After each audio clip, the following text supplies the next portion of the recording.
화면이 서서히 밝아지면서 고풍스러운 한옥의 서재가 보입니다. 촛불이 흔들리고 붓과 먹이 놓인 책상 위로 카메라가 천천히 이동합니다.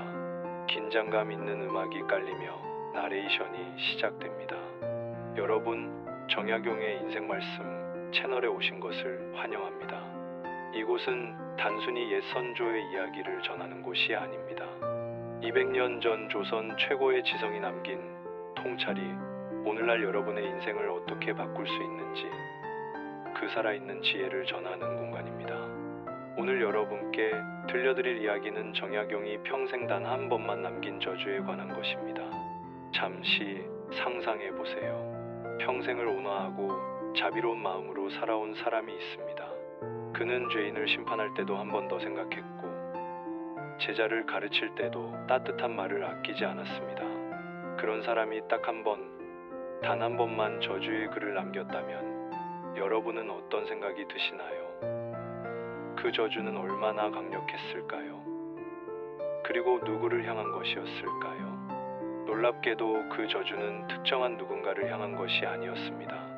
그것은 우리 모두를 향한 경고였고, 지금 이 순간 여러분의 인생을 완전히 뒤바꿀 수 있는 한 문장이었습니다. 오늘 이 영상을 끝까지 보신다면 여러분은 자신도 모르게 저지르고 있던 가장 위험한 습관을 발견하게 될 것입니다. 그리고 그 습관을 고치는 순간부터 여러분의 인생은 완전히 달라질 것입니다. 자, 그럼 지금부터 시작하겠습니다. 정약용이 남긴 단 하나의 저주문 이야기를 들려드리겠습니다. 때는 정약용이 유배지에서 풀려나 잠시 지방관청에 머물던 시절이었습니다. 그곳에는 한 관리가 있었는데 겉으로 보기엔 너무나 예의 바르고 공손한 사람이었습니다. 상사 앞에서는 고개를 깊이 숙였고 말투도 부드러웠으며 누가 봐도 성실한 공무원처럼 보였습니다. 그런데 이상한 일이 벌어졌습니다. 관청의 분위기가 점점 무거워지기 시작한 겁니다. 처음에는 작은 소문으로 시작되었습니다. 누군가의 작은 실수가 과장되어 퍼졌고 어느 동료의 사생활이 왜곡되어 입에서 입으로 전해졌습니다. 부하 직원의 작은 잘못은 크게 부풀려졌고 상사의 사소한 결정은 비난의 대상이 되었습니다. 마을에서도 마찬가지였습니다. 이웃의 집안일이 소재거리가 되었고 장터에서 만난 사람들의 행동이 험담으로 변했습니다. 그런데 신기하게도 이 모든 이야기의 중심에는 항상 그 관리가 있었습니다. 그는 직접 비난하지 않았습니다. 다만 이렇게 말했을 뿐이죠. 글쎄요, 제가 보기엔 그분이 좀 그런 것 같더라고요. 들리는 말로는 말이죠. 여러분도 조심하시는 게 좋을 것 같아서요. 이런 식으로 그는 자신은 마치 걱정하는 사람인 것처럼, 알려주는 사람인 것처럼 포장하면서 독을 퍼뜨렸습니다. 시간이 지나자 사람들은 그를 멀리하기 시작했습니다. 그 앞에서는 조심스러워졌고 그와 대화한 후에는 왠지 모를 찝찝함이 남았습니다. 관청의 동료들도 마을 사람들도 그가 다가오면 슬그머니 자리를 피했습니다. 왜냐하면 모두가 알았기 때문입니다. 저 사람 앞에서 한 말은 내일이면 온 동네에 퍼질 거라는 것을, 그것도 왜곡되고 과장된 채로 말입니다. 이 모든 것을 지켜보던 정약용의 표정은 이상했습니다. 사람들은 정약용이 화를 낼 거라고 예상했습니다. 아니면 그 관리를 크게 꾸짖거나 벌을 내릴 거라고 생각했습니다. 하지만 정약용의 얼굴에는 분노보다 깊은 걱정이 서려 있었습니다. 마치 다가올 파멸을 내다보는 사람처럼 말입니다. 어느 날 저녁, 정약용은 그 관리를 조용히 불렀습니다. 관청이 모두 퇴근하고 촛불만 남은 서재였습니다. 관리는 떨리는 마음으로 들어왔습니다. 정약용은 아무 말 없이 붓을 들어 종이에 무언가를 적기 시작했습니다. 먹물이 번지는 소리만이 정적을 깼습니다. 잠시 후 정약용은 종이를 접어 그 관리에게 건넸습니다. 말 한마디 없이 말입니다. 관리는 떨리는 손으로 종이를 받아들었습니다. 복도로 나온 그는 촛불 아래에서 종이를 펼쳤습니다. 그리고 그 순간 그의 얼굴이 창백하게 변했습니다. 종이에는 단 한 줄만 적혀 있었습니다. 남의 허물을 즐겨 말하는 자는 결국 그 혀에 목이 묶일 것이다. 이 문장은 저주처럼 들렸지만 저주가 아니었습니다. 이것은 주문처럼 들렸지만 주문도 아니었습니다. 이것은 경고였습니다. 그것도 상대를 벌하기 위한 경고가 아니라 구하기 위한 경고였습니다. 정약용은 그 관리가 지금 자신의 인생을 스스로 무너뜨리고 있다는 것을 알았습니다. 그리고 그것을 멈추지 않으면 결국 돌이킬 수 없는 파멸이 올 것이라는 것도 알았습니다. 그런데 여기서 정말 중요한 질문을 하나 드려야겠습니다. 정약용은 왜 이 문장을 저주라고 표현했을까요? 그리고 혀에 목이 묶인다는 것은 무슨 의미일까요? 그냥 입을 조심하라는 뜻일까요? 아닙니다. 이 문장에는 훨씬 더 깊은 의미가 숨어 있습니다. 정약용은 수십 년간 사람을 관찰했습니다. 그는 조선 최고의 학자이기 이전에 뛰어난 심리학자였습니다. 그리고 그가 발견한 진실은 이것이었습니다.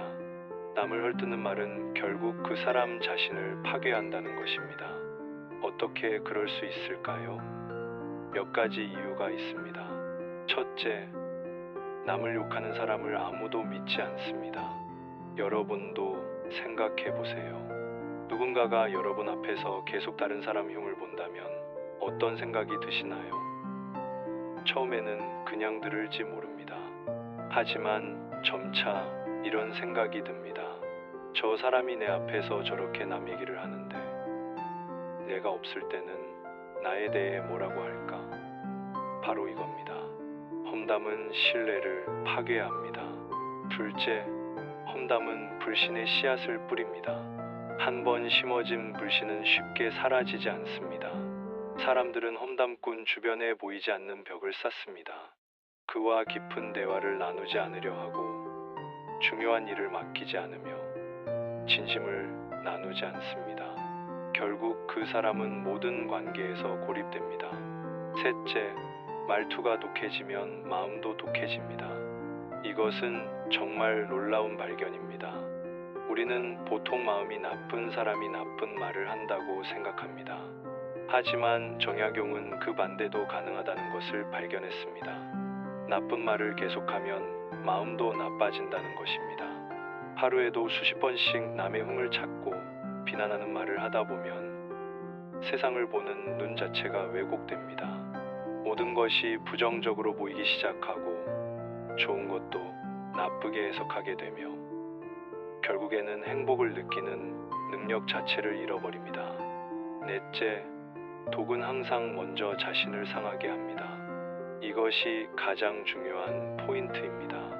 여러분이 누군가에게 독한 말을 할 때 그 말이 가장 먼저 듣는 사람은 누구일까요?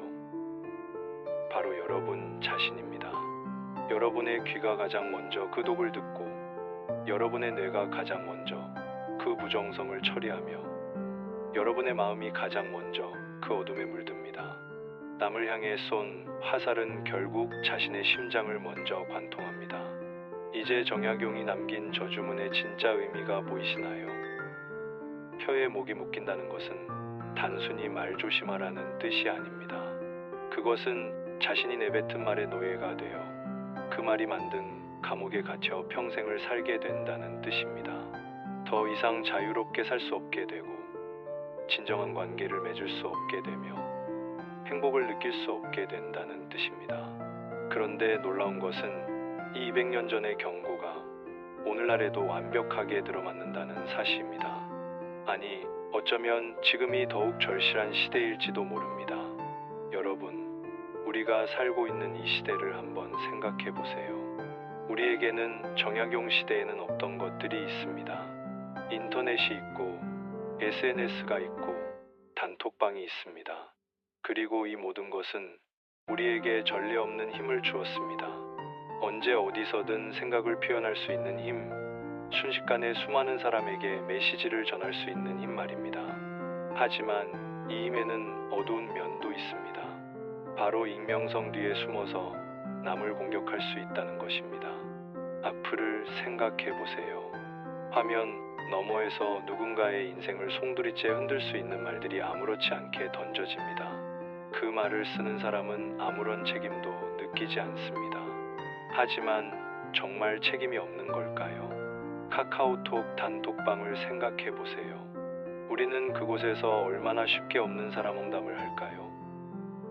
회사 단톡방에서 상사 욕하기, 동창 단톡방에서 친구 뒷담화하기, 엄마들 단톡방에서 다른 학부모 비난하기. 우리는 이것을 스트레스 해소라고 생각합니다. 하지만 정말 스트레스가 풀릴까요? 직장에서의 험담도 마찬가지입니다. 점심시간이면 어김없이 시작되는 누군가에 대한 비난, 커피 타임에 나누는 동료에 대한 불평. 우리는 이것이 조직 생활의 일부라고 생각합니다. 하지만 이런 문화 속에서 정말 행복할 수 있을까요? SNS는 또 어떻습니까? 우리는 유명인의 작은 실수에도 거센 비난을 쏟아붓습니다. 때로는 확인되지 않은 루머만으로도 한 사람을 집단으로 공격합니다. 그리고 그 순간만큼은 우리가 정의를 실현하고 있다고 착각합니다. 하지만 정약용은 이미 200년 전에 우리에게 경고했습니다. 남을 공격하는 말은 결국 자신을 파괴한다고 말입니다. 그리고 이것은 단순한 도덕적 교훈이 아닙니다. 이것은 실제로 우리 삶에서 일어나는 현실입니다. 악플을 다는 사람들의 연구 결과를 보면 놀라운 사실이 발견됩니다. 그들은 악플을 단 후 일시적인 쾌감을 느낄지 몰라도 장기적으로는 더 불행해진다는 것입니다. 분노와 부정성에 계속 노출되면서 그들의 정신건강은 악화되고 현실 관계는 점점 더 어려워지며 세상을 보는 시각은 점점 더 왜곡됩니다. 단톡방에서 험담을 주도하는 사람들도 마찬가지입니다. 그들은 그 순간 그룹의 중심이 된 것처럼 느낄지 모릅니다. 하지만 사람들은 속으로 생각합니다. 저 사람이 내 앞에서 저러는데 내가 없을 때는 나도 저렇게 당할 거야. 결국 그는 아무도 신뢰하지 않는 사람이 되고 맙니다. 직장에서 계속 불평과 험담을 하는 사람은 어떻게 될까요? 승진에서 제외되고 중요한 프로젝트에서 배제되며 결국에는 조직 내에서 고립됩니다. 왜냐하면 아무도 그런 사람과 함께 일하고 싶어 하지 않기 때문입니다. 이것이 바로 정약용이 말한 혀에 목이 묶인다는 의미입니다. 자신이 만든 부정성의 감옥에 스스로를 가두는 것입니다. 그리고 그 감옥의 벽은 날이 갈수록 더 높아지고 두꺼워집니다. 그렇다면 우리는 어떻게 해야 할까요? 정약용의 경고를 듣고도 계속 같은 방식으로 살아야 할까요? 아니면 변화할 수 있을까요? 정약용은 또 이렇게 말했습니다. 말이 곧 너다. 내가 내뱉은 말이 결국 너의 미래를 만든다. 이 문장을 곱씹어 보세요. 말이 곧 나라는 것입니다. 제가 어떤 말을 하느냐가 제가 어떤 사람인지를 결정한다는 것입니다. 생각해 보세요. 여러분이 만약 하루 종일 긍정적인 말만 한다면 어떻게 될까요? 다른 사람의 장점을 찾아 칭찬하고 감사를 표현하고 격려의 말을 건넨다면요. 처음에는 어색할지 모릅니다. 습관이 되지 않았으니까요. 하지만 계속하다 보면 놀라운 일이 일어납니다.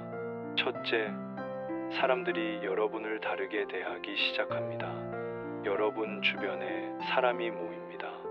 왜냐하면 사람들은 자신을 기분 좋게 만드는 사람 곁에 있고 싶어 하기 때문입니다. 여러분이 긍정의 에너지를 발산하면 그 에너지는 다시 여러분에게 돌아옵니다. 둘째, 여러분 자신이 변합니다. 좋은 말을 계속하다 보면 세상이 다르게 보이기 시작합니다. 부정적인 것보다 긍정적인 것이 먼저 눈에 들어오고 문제보다 해결책이 먼저 떠오르며 절망보다 희망이 먼저 느껴집니다. 셋째, 여러분의 미래가 바뀝니다. 긍정적인 말을 하는 사람에게는 기회가 찾아옵니다. 사람들은 그런 사람과 함께 일하고 싶어 하고 그런 사람에게 도움을 주고 싶어 하며 그런 사람의 성공을 응원하고 싶어 합니다. 반대로 부정적인 말을 계속하면 모든 것이 반대로 돌아갑니다. 사람들이 떠나고 자신도 우울해지며 기회도 사라집니다. 이것이 바로 정약용이 저주라고 표현한 이유입니다. 부정적인 말은 마치 저주처럼 그 사람의 인생을 점점 더 어둡게 만들어가기 때문입니다. 그런데 여기서 한 가지 더 말씀드리고 싶은 것이 있습니다. 정약용의 이 경고는 단순히 착하게 살라는 도덕적 훈계가 아닙니다. 이것은 여러분의 인생을 전략적으로 성공시키기 위한 실용적인 조언입니다. 성공한 사람들의 공통점을 보세요. 그들은 남을 헐뜯지 않습니다. 그들은 경쟁자조차 존중하며 비판보다는 건설적인 피드백을 제공하고 부정적인 말보다는 긍정적인 비전을 이야기합니다. 왜 그럴까요? 그들이 착해서가 아닙니다. 그들이 영리하기 때문입니다. 그들은 알고 있습니다. 부정적인 말은 결국 자신에게 돌아온다는 것을, 긍정적인 말만이 더 큰 성공을 가져온다는 것을 말입니다. 여러분, 오늘 이 영상을 보신 것은 우연이 아닙니다.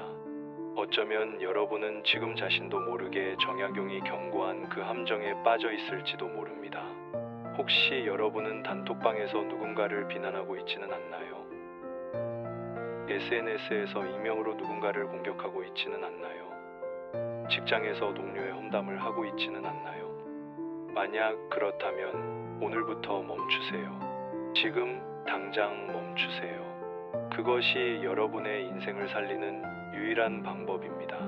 정약용의 경고를 기억하세요. 남의 허물을 즐겨 말하는 자는 결국 그 혀에 목이 묶일 것이다.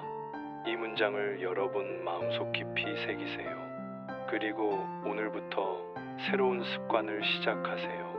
누군가를 비난하고 싶을 때 한 번만 더 생각해 보세요. 이 말이 정말 필요한가? 이 말이 상황을 개선할 수 있는가? 이 말이 나를 더 나은 사람으로 만드는가?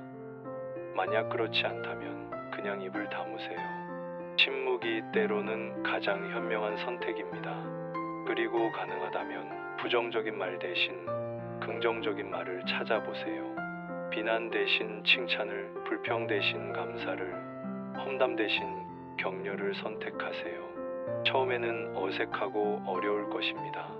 하지만 계속하다 보면 그것이 자연스러워질 것이고 어느 순간 여러분은 완전히 다른 사람이 되어 있을 것입니다. 정약용이 그 관리에게 종이를 건넨 후 어떤 일이 벌어졌는지 아시나요? 그 관리는 밤새 잠을 이루지 못했습니다. 정약용의 문장이 머릿속에서 계속 맴돌았기 때문입니다. 그리고 다음 말부터 그는 변하기 시작했습니다. 험담을 하려다가 입을 다물었고, 비난하려다가 칭찬을 찾았으며, 불평하려다가 감사를 표현했습니다. 처음에는 주변 사람들이 의아해했습니다. 하지만 시간이 지나자 놀라운 일이 일어났습니다. 사람들이 다시 그에게 다가오기 시작한 것입니다. 동료들이 다시 그와 대화를 나누고 마을 사람들이 다시 그를 반기며 상사가 다시 그를 신뢰하기 시작했습니다. 그리고 가장 놀라운 변화는 그 자신에게서 일어났습니다. 그는 이전보다 훨씬 행복해졌습니다. 세상이 다르게 보였고 사람들이 다르게 느껴졌으며 삶 자체가 다르게 경험되었습니다. 이것이 바로 정약용이 우리에게 전하고자 한 메시지입니다. 말을 바꾸면 인생이 바뀐다는 것입니다. 혀를 다스리는 자가 인생을 다스릴 수 있다는 것입니다. 그리고 그 선택은 지금 이 순간 여러분의 손에 달려 있습니다. 여러분, 오늘 이 영상이 여러분의 인생을 바꾸는 전환점이 되기를 진심으로 바랍니다. 정약용의 지혜가 200년의 시간을 뛰어넘어 여러분의 가슴에 닿기를 바랍니다. 그리고 오늘부터 여러분의 말이 바뀌고 그 바뀐 말이 여러분의 인생을 완전히 새롭게 만들기를 바랍니다. 이 영상이 도움이 되셨다면 구독 버튼을 눌러주세요. 정약용의 인생 말씀 채널은 앞으로도 우리 선조들의 깊은 지혜를 현대적으로 재해석하여 여러분의 삶에 실질적인 변화를 가져올 수 있는 내용을 전해드릴 것입니다. 좋아요 버튼도 눌러주시면 더 많은 분들께 이 귀한 가르침이 전해질 수 있습니다. 그리고 알림 설정도 꼭 해주세요. 다음 영상에서는 정약용이 전하는 또 다른 놀라운 인생의 지혜를 준비하고 있습니다. 여러분의 하루하루가 정약용의 가르침으로 더욱 풍요로워지기를 바랍니다. 댓글로 여러분의 생각을 나눠주세요. 오늘 이 영상을 보고 어떤 다짐을 하셨나요? 혹시 비슷한 경험이 있으신가요? 여러분의 이야기가 다른 분들에게도 큰 도움이 될 것입니다. 정약용의 인생 말씀과 함께 여러분의 내일이 오늘보다 더 빛나기를 바랍니다. 여러분 한 분 한 분의 인생이 정약용의 지혜로 채워지고 그 지혜가 여러분을 진정한 성공과 행복으로 이끌기를 진심으로 기원합니다. 다음 영상에서 또 만나 뵙겠습니다. 감사합니다.